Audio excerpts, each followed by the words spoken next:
Hi hello ನಮಸ್ಕಾರ friends, welcome back to Meghana's cooking channel.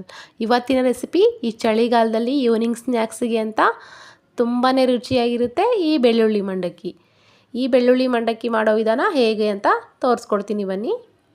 ಮೊದಲಿಗೆ ಒಂದು ಬಾಣಲೆನ ತೊಗೊತಾ ಇದ್ದೀನಿ. ಸ್ಟವ್ ಆನ್ ಮಾಡಿ ಬಾಣಲೆನ ಬಿಸಿ ಇಡಬೇಕು. ಅದಾದ ನಂತರ 2 ಟೇಬಲ್ ಸ್ಪೂನಷ್ಟು ಅಡುಗೆ ಎಣ್ಣೆನ ಹಾಕ್ತಾಯಿದ್ದೀನಿ. ಗ್ಯಾಸ್ನ ಫುಲ್ ಲೋ ಫ್ಲೇಮಲ್ಲೇ ಇಟ್ಕೊಂಡು ಈ ಒಗ್ಗರಣೆನ ತಯಾರಿಸ್ಕೋಬೇಕು. ಹಾಗೆ ಒಂದು 3 ಟೇಬಲ್ ಸ್ಪೂನಷ್ಟು ಶೇಂಗಾನ ಹಾಕಿ ಸಣ್ಣ ಉರಿಲಿ ಸ್ವಲ್ಪ ಬ್ರೌನ್ ಕಲರ್ ಬರೋ ತನಕ ಫ್ರೈ ಮಾಡ್ಕೋಬೇಕು.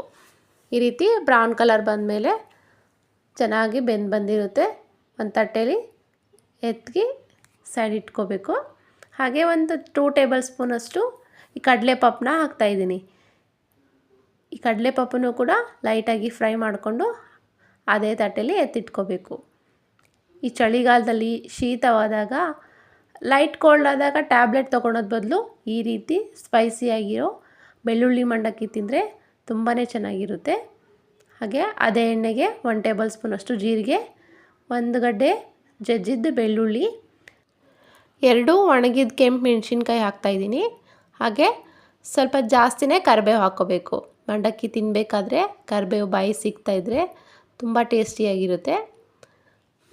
ಇದನ್ನೆಲ್ಲ ಹಾಕ್ಕೊಂಬಿಟ್ಟು ಸಣ್ಣ ಉರಿಲಿ ಜಾಸ್ತಿ ಹೊತ್ತು ಫ್ರೈ ಮಾಡಬೇಕು.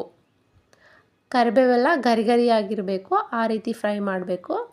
ಹೀಗೆ ಸ್ವಲ್ಪ ಇಂಗನ್ನ ಹಾಕ್ತಾಯಿದ್ದೀನಿ.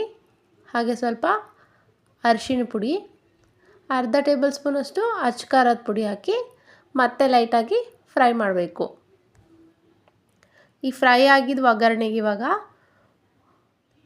ನಿಮ್ಗೆ ಎಷ್ಟು ಬೇಕೋ ಅಷ್ಟು, ಆ ಒಗ್ಗರಣೆಗೆ ಎಷ್ಟು ಹಿಡಿಯುತ್ತೋ ಅಷ್ಟು ಈ ಕಡಲೆಪುರಿ ಅಂದರೆ ಚುರುಮುರಿನ ತಗೊಂಡು ಇದಕ್ಕೆ ಹಾಕ್ತಾಯಿದ್ದೀನಿ. ಹಾಗೆ ಮೊದಲಿಗೆ ಫ್ರೈ ಮಾಡಿ ಇಟ್ಕೊಂಡಿರೋ ಶೇಂಗಾ ಹಾಗೂ ಕಡಲೆಪಪ್ಪನ್ನ ಇದಕ್ಕೆ ಹಾಕ್ಕೊಂಡು ಚೆನ್ನಾಗಿ ಮಿಕ್ಸ್ ಮಾಡಬೇಕು. ಇನ್ಸ್ಟೆಂಟಾಗಿ ಏನಾದರೂ ಸ್ನ್ಯಾಕ್ಸ್ ಬೇಕಪ್ಪ ಅಂದಾಗ ಮನೆಯಲ್ಲಿ ಕಡಲೆಪುರಿ ಇದ್ದರೆ ಈ ರೀತಿ ಮಾಡಿಕೊಂಡು ತಿನ್ಬೋದು. ತುಂಬಾ ಟೇಸ್ಟಿಯಾಗಿರುತ್ತೆ. ಟೇಸ್ಟು ಕೂಡ ತುಂಬ ಡಿಫ್ರೆಂಟಾಗಿರುತ್ತೆ. ಮಾಮೂಲಿ ಚುರುಮುರಿಗಿಂತ ಈ ಟೇಸ್ಟು ತುಂಬಾ ಡಿಫ್ರೆಂಟಾಗಿರುತ್ತೆ. ಇವಾಗ ಸ್ವಲ್ಪ ಸಕ್ಕರೆ ಪುಡಿನ ಇದಕ್ಕೆ ಹಾಕ್ತಾಯಿದ್ದೀನಿ. ಹಾಗೆ ಸ್ವಲ್ಪ ಕಡಲೆ ಹಿಟ್ಟು ಇದನ್ನು ಕೂಡ ಹಾಕಿ ಚೆನ್ನಾಗಿ ಮಿಕ್ಸ್ ಮಾಡಬೇಕು. ಕೋಲ್ಡ್ ಆದಾಗ ಏನಾದರೂ ಸ್ಪೈಸಿಯಾಗಿ ರುಚಿಯಾಗಿ ಏನಾದರೂ ತಿನ್ನಬೇಕಪ್ಪ ಅನಿಸಿರುತ್ತೆ.